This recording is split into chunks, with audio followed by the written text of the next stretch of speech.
Vamos primero a tener un momentito de oración. Señor, tu palabra, que es vida y vida en abundancia, ha sido leída en medio nuestro y necesitamos en esta mañana interpretarla para todos nosotros. Te pedimos, oh Señor, que tú nos permitas decir lo que tú sabes que como pueblo congregado necesitamos. Habla a nuestras vidas en el nombre de Jesús. Amén y amén. Este texto bíblico, más que un sermón sobre el mismo, lo que requiere que se lea en su contexto y con la adecuada atención que amerita un texto bíblico como este. La iglesia a la que se escribe este texto, podríamos decir que era una iglesia igual que las iglesias de este tiempo, con sus virtudes y con sus defectos. Esta iglesia en específico, sin embargo, tenía un gran problema, y era que la abundancia de dones y ministerios en aquella iglesia, en vez de ser una bendición, más bien era un problema. Por ello, ustedes ven que el apóstol, hablando en reiteradas ocasiones en esta carta, se refiere a la necesidad, en primer lugar, de que no haya divisiones. Por eso tenemos aquí, por ejemplo, cuando el apóstol dice: me sorprende cuando algunos de ustedes dicen, yo soy de Pablo, otros dicen, yo soy de Apolo, y otros dicen, yo soy de Cristo. Y precisamente en este texto, el capítulo 13, él, hablando acerca de la importancia de los dones del Espíritu, en el versículo 31, que es el que antecede el texto que hemos visto en esta mañana, el apóstol termina este tratado de los dones del Espíritu diciendo: procuren los dones mejores. Eso está bien. Todo el mundo, me alegro de que quiera tener dones y de que quiera tener los mejores dones. Me alegro de que todos ustedes entiendan la importancia de los dones. Pero escuchen esto.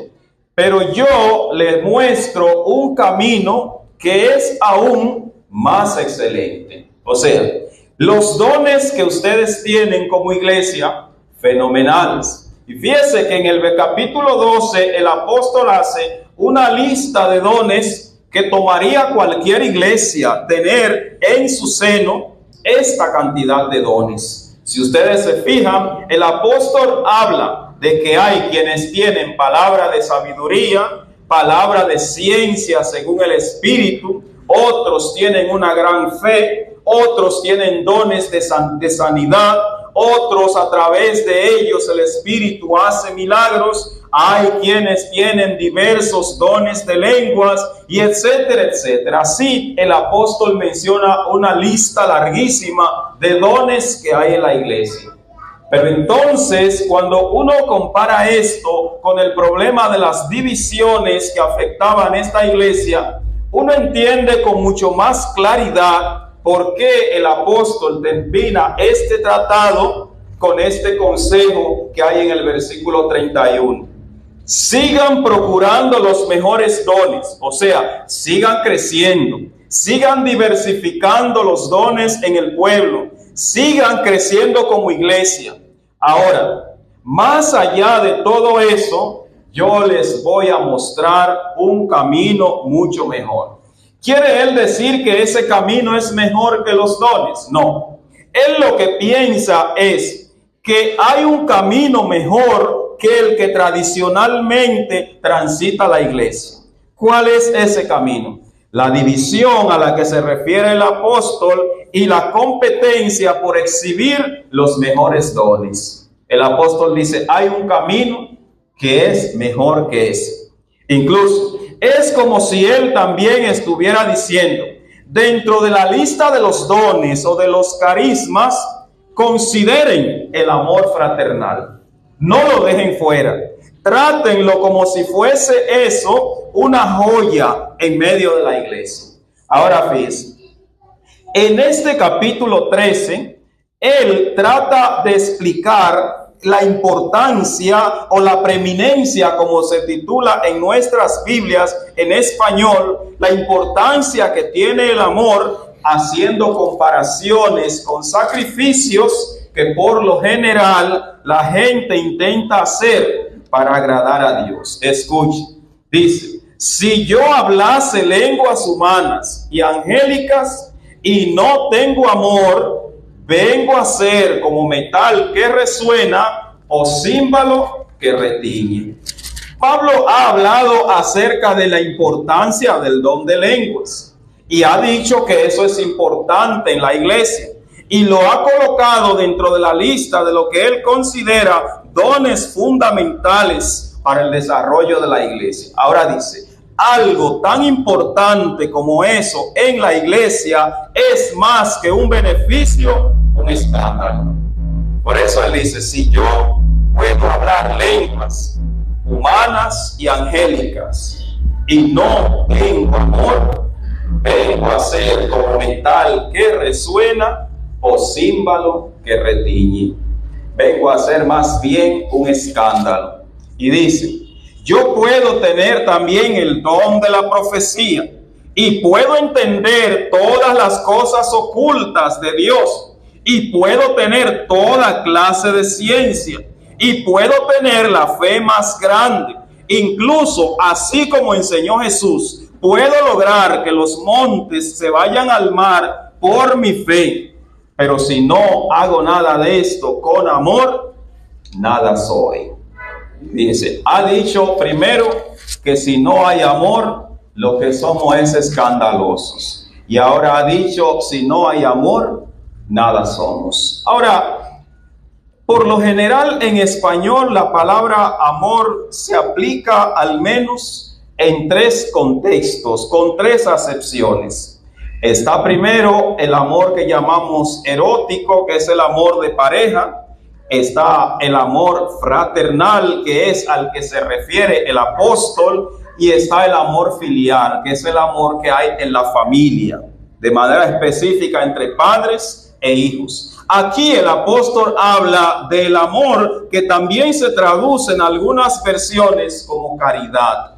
Amor entre los hermanos de la iglesia, afecto, compasión por los demás, por aquellos que me rodean, por los que incluso muchas veces, o en la mayoría de las ocasiones, ni son como yo, ni son como me gustaría que ellos sean. Por eso él dice, si yo tuviese incluso don de profecía, si yo pudiese entender los misterios de Dios, si yo pudiese entender todo lo que se habla, incluso aquellos que hablan en lengua, y si tuviese una gran fe como la que describe Jesús, pero no tengo amor, nada soy para Dios ni para el resto del pueblo de Dios. Ahora, nada soy, ¿por qué? Porque los demás me van a despreciar, no, porque yo mismo me estoy despreciando, me estoy descalificando, porque el mismo Jesús incluso enseñó: van a conocer que ustedes son mis discípulos cuando se amen los unos a los otros. Ahora, escuchen lo extraño que es el siguiente versículo. Porque se supone que quien reparte todos sus bienes es porque supuestamente tiene amor, tiene compasión. Pero el apóstol en cierto modo es hasta atrevido al plantear lo que él dice a continuación. Si yo cogiese todos mis bienes y los doy, salgo de ello para dar de comer a los pobres, incluso si doy mi cuerpo para que lo quemen en sacrificio por el Señor, pero no tengo amor por mis hermanos, de nada me sirve. Dos cosas plantea el apóstol aquí. Primero, las dádivas.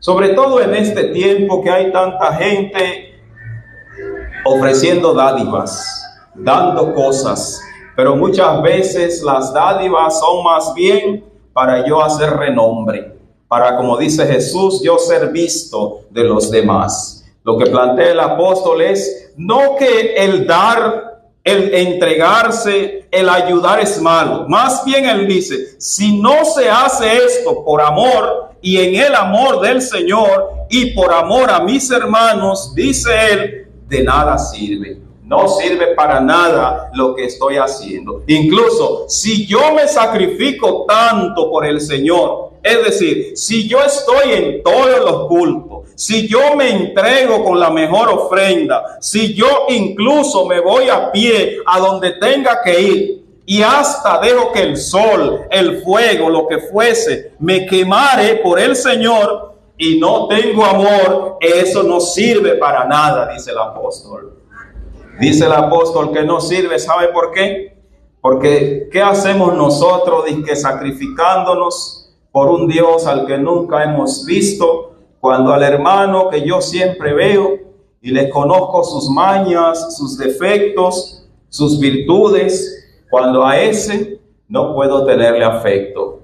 Dice Juan que si alguno dice que ama a Dios, pero no ama a su hermano, es mentiroso. Porque a Dios ninguno de nosotros le hemos visto. Es más, Dios es para nosotros tan grande que ni siquiera sabemos lo que Él hará con nosotros mañana. Y si no amamos a los hermanos que ya son para nosotros predecibles, para a Dios que nunca hemos visto, dice Juan, mentimos si seguimos insistiendo que le amamos. Ahora, a partir del versículo 4, el apóstol hace unas descripciones de lo que es y no es el amor fraternal. Fíjense, el amor, dice él, es sufrido. ¿Cuánto hay que sufrir por amor a los hermanos? No solamente porque hay algunos que no son como yo quiero, sino porque yo tampoco soy como los demás quisieran que yo sea. No solamente porque hay algunos que son difíciles, sino porque yo también tengo mis mañas y el único que no lo sabe soy yo mismo. Por eso el texto dice, el amor fraternal es sufrido. Se sufre por el amor a los hermanos. Pero ¿saben por qué lo hacemos? Porque Cristo sufrió primero por nosotros. Porque Cristo, aunque no lo merecemos, Él sufrió por nosotros y nosotros somos imitadores de Cristo. Por eso dice, el amor fraternal es sufrido, benigno, no tiene envidia, no es jactancioso, no se envanece, no hace nada indebido, no busca lo suyo, no se irrita, no guarda rencor, no se goza de la injusticia, pero se goza de la verdad. Hasta aquí la lista de lo que no hace el amor verdadero entre los hermanos. Ahora preste atención al menos a 3 cosas que acaban con la gente en el día de hoy, dentro y fuera de la iglesia. Primero, el rencor. Dice el texto, el amor entre hermanos no guarda rencor. Los cristianos se supone que no sabemos guardar rencor. Lo que debe ser para nosotros una presentación es la capacidad de perdonar y no guardar rencor por lo que me han hecho.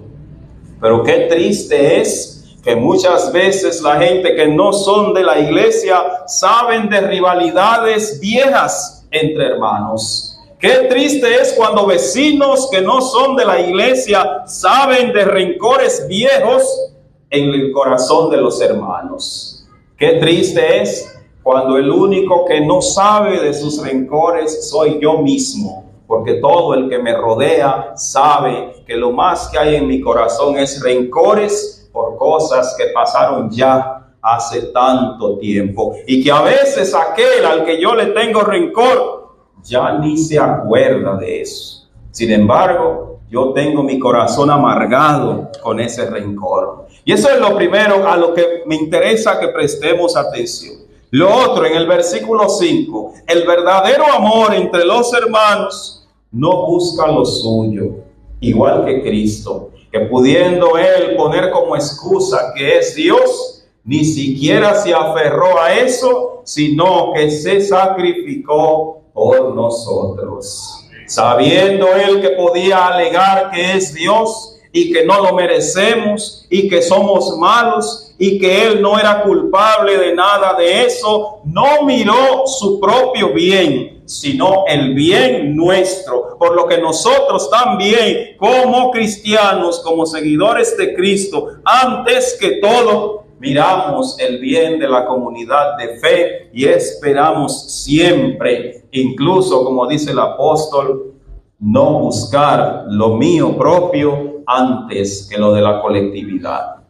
Una de las cosas importantes que la gente siempre admira es la cultura china. Y un asunto que se debe imitar de ellos es que muchas cosas que se hacen en la cultura china salen bien y mejor que en todas partes. ¿Saben por qué?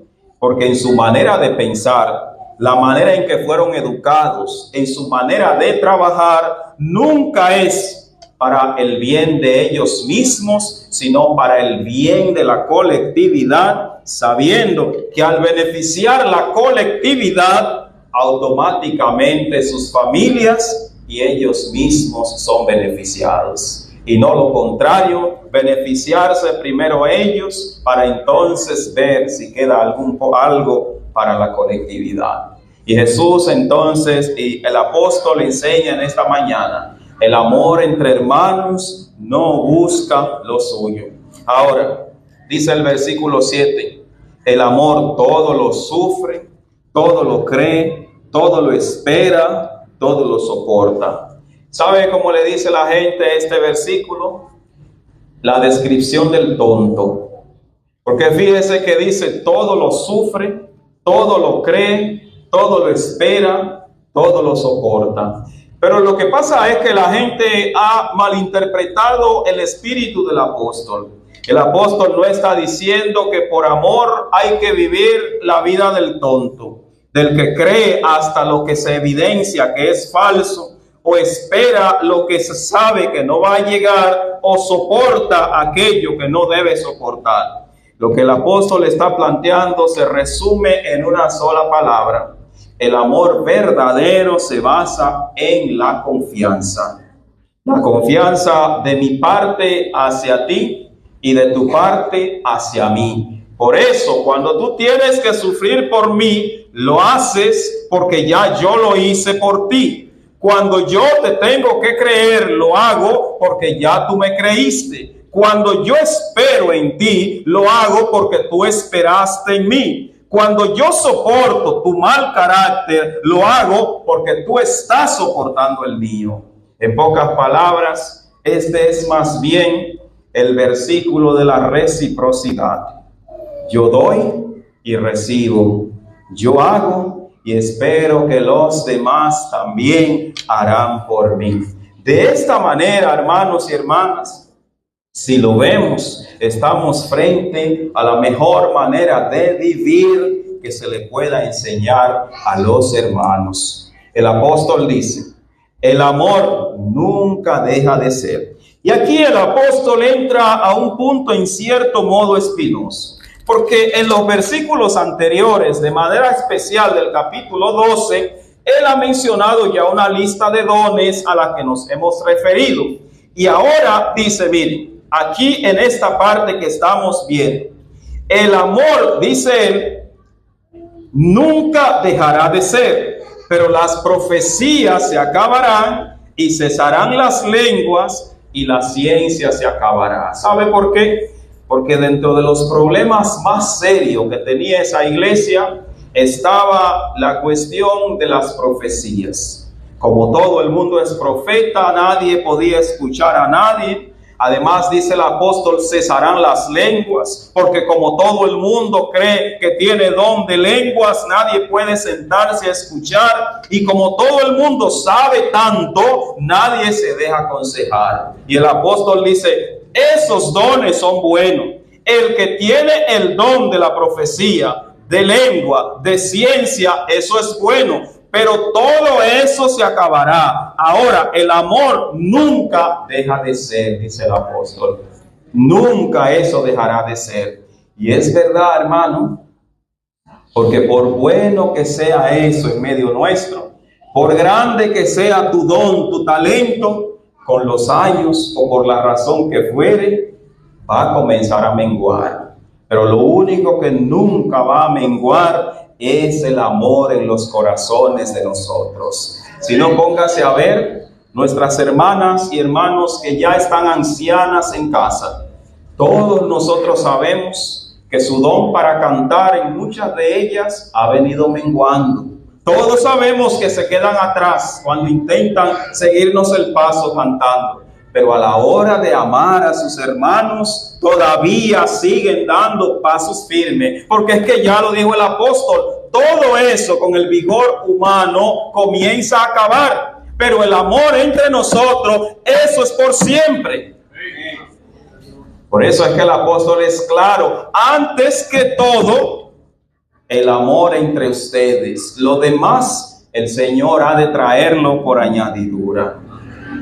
El problema es, hermanos y hermanas, que es tan tentador exhibir mi cántico, es tan tentador exhibir mi sermón, es tan tentador exhibir la manera fácil en que yo puedo hacer aquella o tal cosa frente a aquel que seguramente no puede hacerlo tan bien.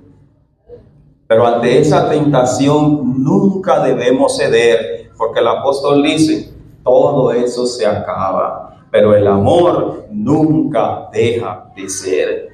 El apóstol dice, en parte nosotros conocemos y en parte profetizamos. O sea, esa gente que cree que tiene tanta sabiduría, no se equivoque, que no sabemos tanto, solo sabemos en parte.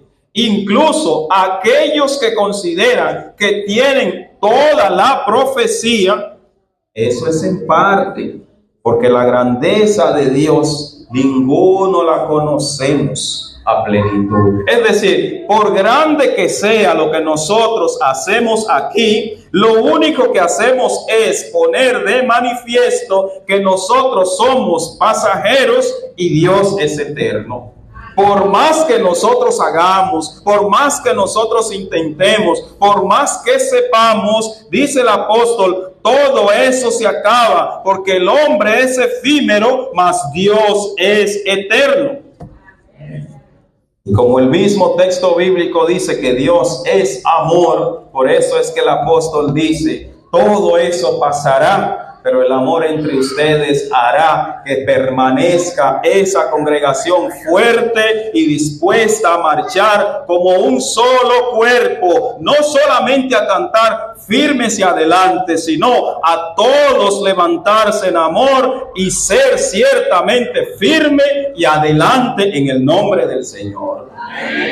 Pero ese Señor nos dice a través del apóstol, el amor primero. El amor entre ustedes primero. Dice el apóstol también, cuando venga lo perfecto, entonces lo que es en parte se acabará. O sea, cuando se manifieste el Señor y su gloria, que es lo perfecto, todo eso que es en parte se acaba. Ahora oiga la comparación del apóstol. Es como si él dijera, miren este ejemplo. Cuando yo era niño, hablaba como niño, pensaba como niño, juzgaba como niño, pero cuando fui hombre, dejé lo que era de niño. ¿Se entiende lo que el apóstol quiere decir? O sea, esos jueguitos acerca de quién tiene los mejores dones se parecen a cuando yo era un muchacho. Que como era un niño, todo lo que hacía era un juego de niño, un juicio de niño, pero cuando fui hombre, todo eso cesó. Ahora, ustedes como ya no son niños espiritualmente, maduren de tal manera que sepan que los dones son importantes, pero lo mejor es el amor entre ustedes. Y finalmente el apóstol dice, nosotros ahora vemos por espejo. Todo lo vemos oscuramente, pero algún día vamos a ver cara a cara al Señor. Ahora nosotros conocemos en parte, pero luego conoceremos como Dios nos ha conocido a nosotros. y termina diciendo, dentro de todo está la fe, la esperanza y el amor. Estos tres que comúnmente se le llama las tres virtudes teologales: la fe, la esperanza y el amor. Pero dice, el mayor de ellos es el amor. El mayor de ellos es el amor. Si no, pregúntese usted, ¿por qué hay personas que se desprenden incluso de su propia dignidad en ocasiones para salir en auxilio de aquellos que no tienen? ¿Por qué hay algunos a los que no les importa tocar a aquellos que para nosotros muchas veces no tienen, digámoslo así, la dignidad para tocarlo, como mucha gente piensa en ocasiones? Pero a ellos no les importa, porque el apóstol dice, la fe y la esperanza sin amor no sirven de nada. Por eso es que el apóstol comienza hablando aquí diciendo, si yo tengo, si yo hago, si yo sacrifico, si yo doy, si yo estoy dispuesto y no tengo amor, de nada sirve. Mis hermanos y hermanas, en esta mañana el Señor nos enseña que igual que esa iglesia a la que Pablo escribió, a los Corintios, nosotros también tenemos virtudes y defectos. En nosotros también el Señor ha puesto diversidad de dones. Pero así como el apóstol fue claro, nos corresponde en esta mañana hacerlo. Si no hay amor fraternal en nosotros, nada sirve de lo que hacemos. Es escandaloso nuestro culto, es estridente nuestra oración, es bullosa nuestra prédica, y de nada sirve el sacrificio que hacemos supuestamente por el Señor. Porque eso está claro.